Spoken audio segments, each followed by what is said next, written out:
안녕하세요. 이시우TV의 이시우입니다. 해당 분석은 초안 분석이며 최종 분석과 픽은 하단 댓글에 있는 링크로 문의 주시면 방입장 도와드리도록 하겠습니다. 방입장은 무료로 진행되며 절대 금전적인 요구를 일체하지 않습니다. 이번 분석은 승부식 134회차 해외 축구 4경기 분석 진행해 보겠습니다. 맨체스터 유나이티드는 브루노 페르난데스를 중심으로 공격을 전개하며 점유율을 높이고 상대 수비를 흔드는 지공 전략을 구사합니다.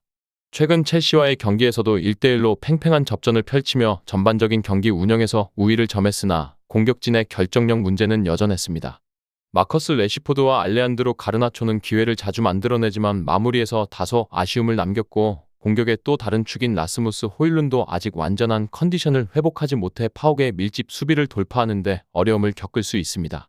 중원에서는 카세미로와 새로 합류한 우가르테가 수비 밸런스를 안정적으로 유지하며 후방 지원을 강화하고 있으며 마르티네즈와 더 리우트가 견고한 수비 라인을 구축해 상대의 공격을 차단하고 있습니다. 이들은 제공권에서도 강점을 보이며 파옥의 높은 크로스를 효과적으로 방어할 준비가 되어 있습니다. 파옥은 주로 속공 위주의 빠른 공격 전술을 펼치며 타이송, 콘스탄텔리아스 그리고 지부코비치와 같은 선수들이 개인 역량을 통해 상대 수비를 압박하는 전략을 선호합니다. 최근 라미아와의 경기에서도 역전승을 거두었으나 이 과정에서 다소 단조로운 전개로 인해 공격이 종종 브랜던에게 고립되는 모습을 보였고 세밀함이 부족한 공격 패턴이 노출되었습니다.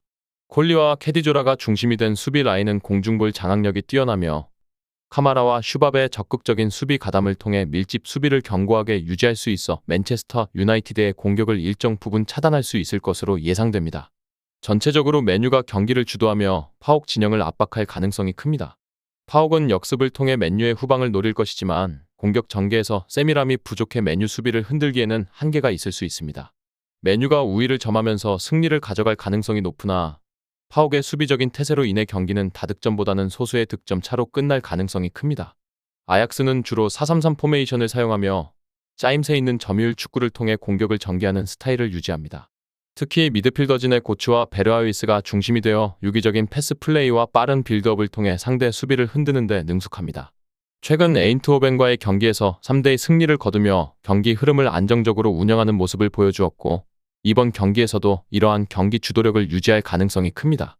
최전방에서는 베르호스트의 공중 제공권이 큰 무기가 될 것이며 핸더슨과 클라센의 날카로운 전진 패스가 텔 아비브 수비를 뚫는 데 핵심적인 역할을 할 것으로 보입니다. 수비 라인에서는 바스와 슈탈로가 굳건히 자리 잡고 있으며 텔 아비브의 속공을 충분히 차단할 능력을 갖추고 있습니다. 텔 아비브는 빠른 전환을 통한 역습을 주로 시도하는 팀으로 사하로와 핀토를 활용해 빠른 측면 돌파를 노리지만 최근 하포엘과의 경기에서 0대1 패배를 당하면서 공격의 연계성과 마무리에서 아쉬움을 드러냈습니다. 텔 아비브의 3선에서 페레츠가 뛰어난 기량을 보이고는 있으나 그 외에는 창의적인 전진 패스 자원이 부족해 매드몬의 고립 상황이 발생할 가능성이 큽니다. 스토이치와 숄모가 중원에서 나쁘지 않은 조직력을 보이지만 아약스의 압박을 견뎌내기에는 부족할 수 있습니다. 전체적으로 아약스가 주도권을 잡고 공격적으로 경기를 이끌어갈 가능성이 큽니다. 텔 아비브의 수비진은 밀집 수비를 통해 실점을 줄이고자 할 테지만 아약스는 이를 돌파할 다양한 공격 옵션을 보유하고 있습니다.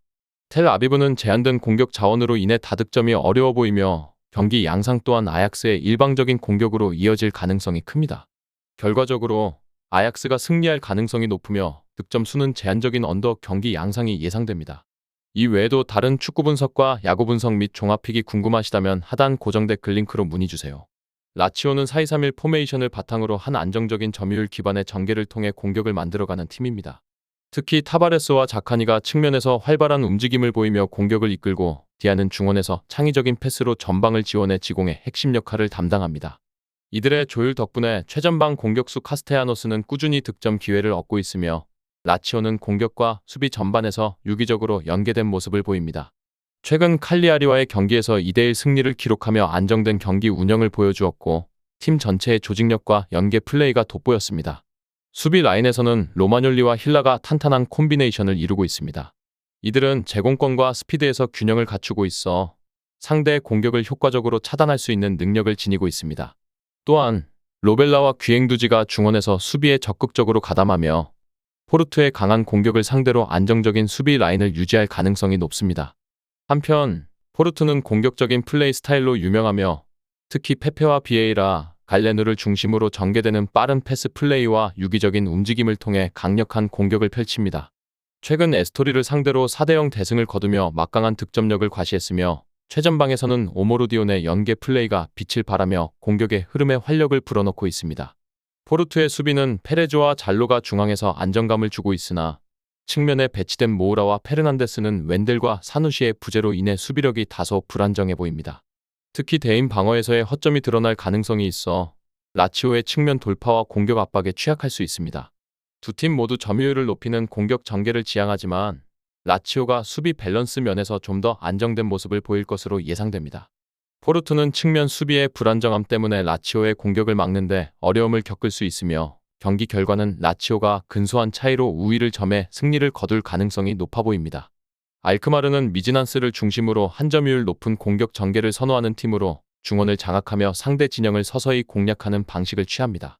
직전 페에노르트와의 경기에서도 패배를 기록했지만 몇 차례 날카로운 역습을 통해 득점 기회를 만들어내는 등 여전히 효과적인 공격 능력을 보여줬습니다. 다만 수비에서는 약점이 드러났으며 불안정한 배후 관리로 인해 상대에게 연속 실점을 허용해 2대4 무로 경기를 마무리했습니다. 이번 경기에서도 알크마르는 공격진의 주요 자원인 반본멜과 사디크가 부상으로 결장할 예정이라 전방에서의 결정력 부족이 우려됩니다. 최전방 공격수 페럿 역시 상대 수비에 고립될 가능성이 커 보이며 고스와 페네트라가 이끄는 수비 라인이 제공권에서 다소 약세를 보이고 있어 강한 공중볼 경합에는 취약할 수 있습니다. 반면 페네르바체는 타디치, 스지만스키 그리고 생막시맹을 활용한 다채로운 패스와 전방 압박을 통해 상대 진영을 효과적으로 파고드는 지공 전개가 주력입니다. 특히 최근 트라부존스포르와의 경기에서 3대2로 승리하면서 공격의 집중력과 효율성을 입증했으며 제코가 최전방에서 결정적 역할을 수행하며 수비수들을 압박하고 있습니다. 하지만 수비에서는 세윤주와 지쿠의 조합이 배후 공간을 완벽히 커버하지 못해 때때로 역습 상황에서 불안감을 노출합니다. 이는 알크마르가 페네르바체의 배후를 빠르게 공략할 수 있는 기회로 작용할 가능성이 있습니다. 결과적으로 경기 주도권은 페네르바체가 쥘 가능성이 높습니다. 알크마르는 역습을 통해 반격의 기회를 노리겠지만 공격력 약화로 인해 페네르바체의 공격 압박을 충분히 막아내기는 쉽지 않을 전망입니다. 페네르바체가 알크마르의 수비 허점을 공략해 근소한 차이로 승리를 거둘 가능성이 큽니다. 끝으로 정확한 배당 변동에 따른 실시간 추적과 최종 예측은 배팅 마감 직전까지 이루어져야 합니다. 위 부분을 참고하는 배팅이 아닌 더 근시적인 결과는 배당률 흐름의 변화 및 경기 시작 전 결장자 정보에 따라 변동될 수 있습니다. 함께 배팅으로 더 효율적인 승률을 만들고자 만들어낸 채널입니다. 모든 경기를 영상에 담아내기엔 한계가 있습니다. 이외 다른 경기들의 정보와 결과 예측 및 더 많은 도움이 필요하시다면 분석방으로 언제든지 연락주세요. 최선을 다해 보이겠습니다.